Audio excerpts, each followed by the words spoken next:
మంచితనానికి కాలం లేదండి, ఇప్పుడు చెడుకే కాలం ఉండేది.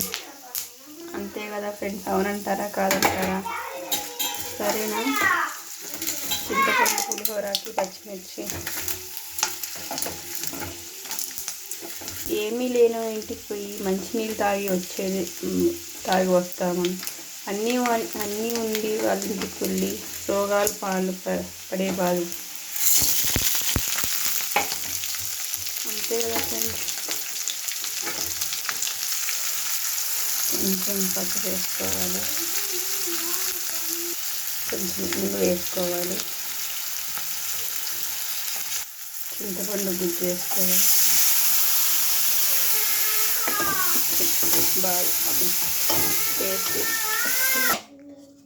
చింతపండు పులిహోర రెడీ అయిందండి. దీంట్లో కొత్తిమీర వేసుకొని గార్నిష్ చేసుకుంటే సూపర్ ఉంటుంది. నచ్చితే లైక్ చేయండి, షేర్ చేయండి, కామెంట్ చేయండి. ప్లీజ్ లైక్ చేయండి. చూస్తున్నారు, లైక్ చేయలేదండి ఫ్రెండ్స్. సరేనా? మీకు ఎలాంటి వీడియో కావాలంటే అలాంటి వీడియో చేస్తాను. లైక్ చేయండి, సపోర్ట్ చేయండి ఫ్రెండ్స్. సరే, బాయ్ మరి.